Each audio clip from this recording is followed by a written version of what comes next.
Very good morning friends. और आज हम बात करने वाले हैं हिस्टोरिकल इवेंट्स इन बायोटेक्नोलॉजी।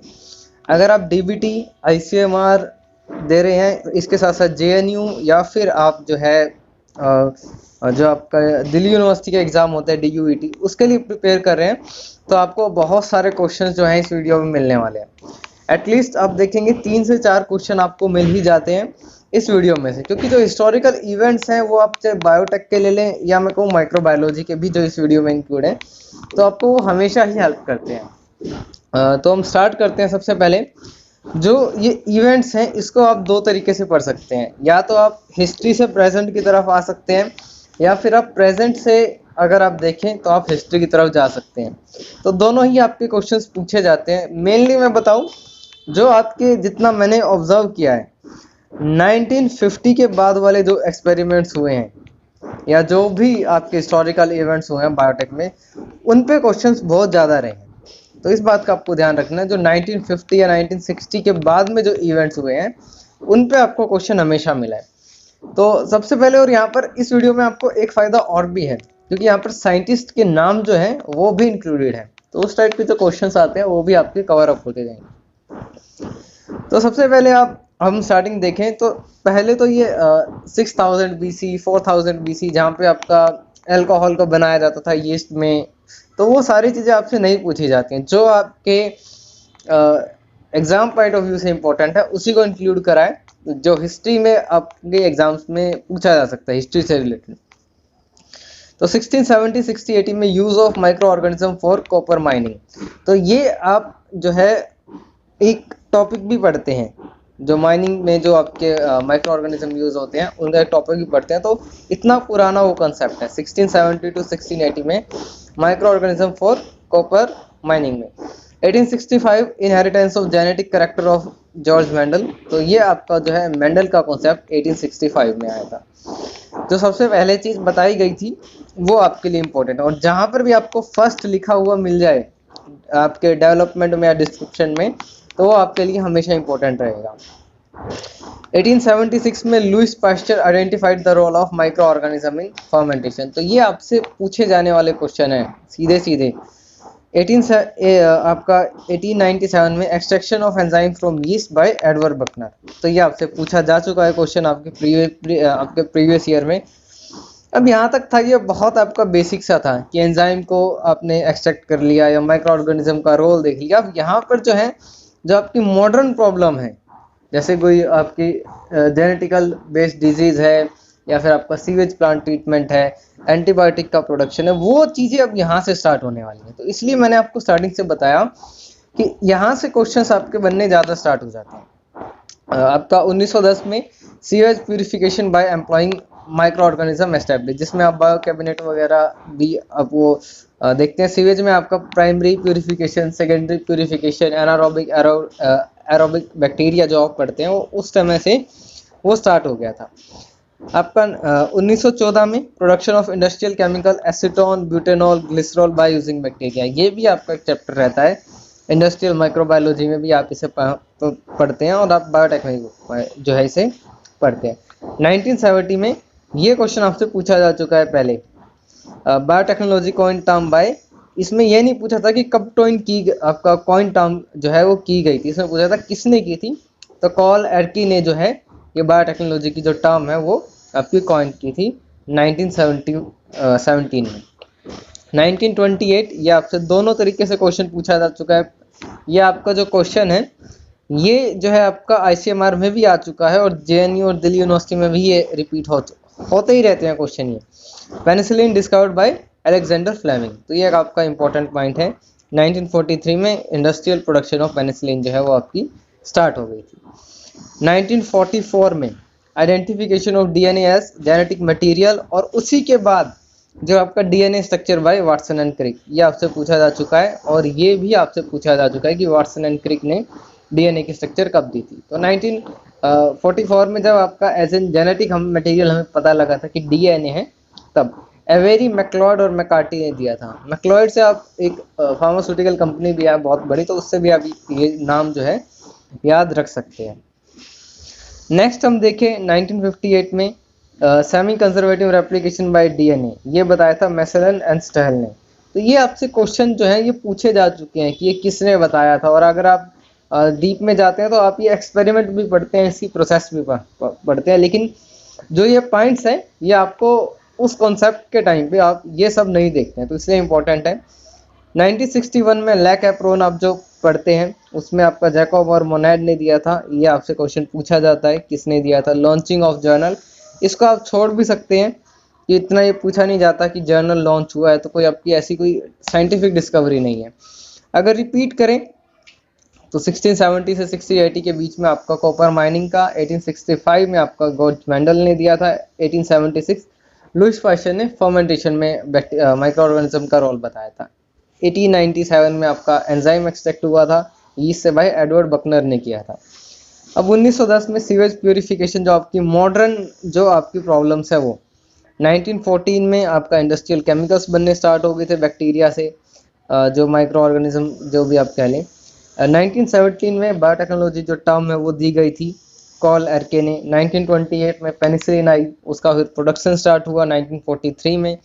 1944 में आपका डीएनए को एज एन जेनेटिक मटेरियल पाया गया, फिर उसमें आगे उसकी स्ट्रक्चर दी वॉटसन एंड क्रिक ने 1953 में।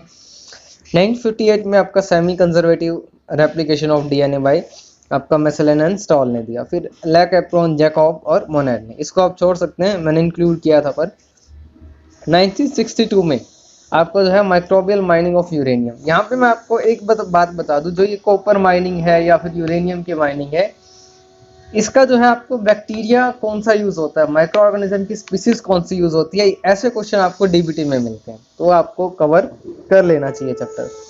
नेक्स्ट हम बात करें 1962 से 1965 एंटायर जेनेटिक कोड था वो डेसीकोड हुआ था, इसको भी आप छोड़ सकते हैं, इतना नहीं पूछा जाएगा क्योंकि डायरेक्ट आपकी डेट नहीं है यहाँ पर। 1970 में देखें isolation of first restriction endonuclease, जो आपका जो है आरडीटी में यूज होता है, तो ये आपका बहुत इंपॉर्टेंट पॉइंट है। 1972 synthesis of tRNA by Khorana, तो ये भी आपको याद रखना, ये आपको दोनों नाम भी पूछे जाते हैं आपसे और जो है ये ईयर भी पूछा जाता है। 1973 क्योंकि जैसे ये टीआरएनए और ये जो है आपका जेनेटिक कोड हुआ, तो फिर आरडीटी आपका रिकम्बिनेंट डीएनए टेक्नोलॉजी, ये आपसे पूछा जाता है बोहर एंड कोहेन। ये क्वेश्चन आपका जेएनयू में रह चुका है कि मोनोक्लोनल एंटीबॉडीज जो है वो उनका प्रोडक्शन किसने किया, तो कॉलर एंड मेल्सन, ये आपका जेएनयू में क्वेश्चन पहले आ चुका है। नेक्स्ट आप देखिए 1976, तो सेंगर एंड गिलबर्ट डेवली, ये भी आपसे क्वेश्चन पूछा जा चुका है कि किसने आपका जो डीएनए सीक्वेंस की जो टेक्निक है वो दी थी। इसका आप प्रोसेस भी देखते हैं सेंगर और ये गिलबर्ट के नाम से। ये क्वेश्चन आपका रह चुका है आपका आई थिंक आईसीएमआर में रहा है या जेएनयू में रहा है कि सबसे पहला जो बैक्टीरियोफेज है उसका ये पूरा नाम पूछा हुआ था कि उसका पूरा नाम क्या है, तो QX174, इसका सबसे पहले जो सीक्वेंस है वो सीक्वेंस जो आपका जीनोम सीक्वेंस है वो देखा गया था 1977 में। तो आप देखेंगे यहाँ पर दोनों ही आपकी जो चीज़ें हैं वो काम आ रही हैं, चाहे आपका ईयर हो या आपका जो प्रोसेस है वो कब हुआ, किसने करा और किस में करा, तो ये भी है। 1978 में production of human insulin bye E coli, जो आपकी फार्मास्यूटिकल कंपनी है एली लिली, सबसे पहले उसी ने जो है ह्यूमन इंसुलिन को बनाया था इकोलाई में, बाद में उसको सिंथेसाइज किया गया था और जो है एनिमल्स वगैरह में, पिग में उसको हम एक्सट्रैक्ट करते हैं। 1980 में साइट डायरेक्टेड म्यूटेजेनेसिस बाय गैलम। उसके बाद 1980 में, ये पूछा नहीं जाएगा, ये मैंने इसलिए इंक्लूड करा है क्योंकि ये जो आप जेनेटिकल इंजीनियर्ड माइक्रो ऑर्गेनिज्म देखते हैं जिसका यूज़ आप इंडस्ट्री में देख लें, उसका जो पेटेंटिंग का केस है यूएस सुप्रीम कोर्ट में, वो एक इंडियन ने लड़ा था, डेट इज़ अनंत चक्रवर्ती, तो इसलिए मैंने ये यहाँ पर इंक्लूड करा है। या आपके शायद एग्जाम में नहीं आए लेकिन एक नॉलेज के लिए आपके लिए अच्छा है। 1981 में first diagnostic kit based on monoclonal antibody जो है वो अप्रूव हुई थी। प्रोडक्शन स्टार्ट हुआ था आपका जो है 1975 में, और डायग्नोस्टिक किट बेस पे जो आई थी वो आपका 1981, जिसमें आप बहुत सारे फैक्टर्स हैं, TNF है, इंटरफेरोन्स हैं या दूसरे आपके नर्व ग्रोथ फैक्टर्स हैं, तो वो आप उनके अगेंस्ट मोनोक्लोनल एंटीबॉडी बना के हम डायग्नोस्टिक किट की तरह हम यूज़ करते हैं। 1981 में फर्स्ट ऑटोमेटेड DNA सिंथेसाइज जो है वो सोल्ड किया गया था। 1982 में approval given in Europe for the first animal vaccine by rDNA technology. तो पूछा जा सकता है, हालांकि चांसेस नहीं है इसके, लेकिन फिर भी आपके पास आपके नोट्स में होना चाहिए। I think this is the last slide, इसको हम देखेंगे तो 1980, और इसमें से आपका बहुत सारे क्वेश्चंस हैं, बहुत सारे आपके जो है वो क्वेश्चंस हैं। ये क्वेश्चन जो आप ये देख रहे हैं, official launching of human genome project, ये क्वेश्चन आपका जेएनयू में पूछा जा चुका है पहले ही। First crop plant genome sequence किसका हुआ था और कौन से क्रॉप प्लांट का हुआ था। अब यहाँ पर मैं थोड़ा सा इसलिए बता रहा हूँ क्योंकि ये ऑलमोस्ट जो ये स्लाइड है, ये सभी क्वेश्चंस पहले पूछे जा चुके हैं। तो यहाँ पर आपको कंफ्यूजन और क्वेश्चन गलत होता है जब आप ध्यान से नहीं पढ़ते हैं। तो यहाँ पर आप 2000 में देखेंगे फर्स्ट प्लांट जीनोम, और यहाँ पर है फर्स्ट क्रॉप प्लांट जीनोम। अगर आपने क्वेश्चन नहीं देखा ध्यान से एग्जाम में तो आपका क्वेश्चन गलत हो जाएगा। तो फर्स्ट प्लांट जीनोम था वो अरेबिडोप्सिस थैलियाना का जो है वो स्टडी किया गया था, और फर्स्ट क्रॉप प्लांट है जिसका जीनोम सीक्वेंस स्टडी किया गया था वो आपका राइस, जिसे आप ओरिजियस टाइवा जो है वो कहते हैं। नेक्स्ट आपका देखें तो ह्यूमन जीनोम में आपका जो फर्स्ट मेमोलियन था उसका कब हुआ था, 2001 में। तो ये आपको थोड़ा ध्यान रखना है। 1997 में ये आपके 11th-12th की बुक में भी इंक्लूड है। फर्स्ट मेमेलियन शीप जो है डॉली को, जिसका आपका बनाया गया था न्यूक्लियर क्लोनिंग से।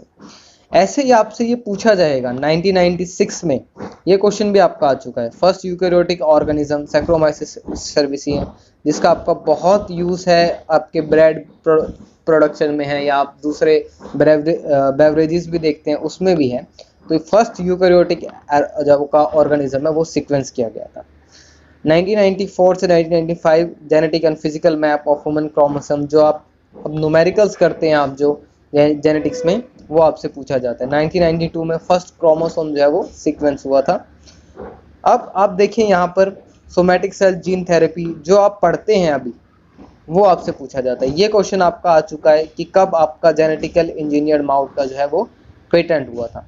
अब यहाँ से और यहाँ पर आप देखेंगे तो ये जो जीनोम सीक्वेंस्ड है जो आपका माउस है, ये क्लोजेस्ट एनिमल टू मैन है।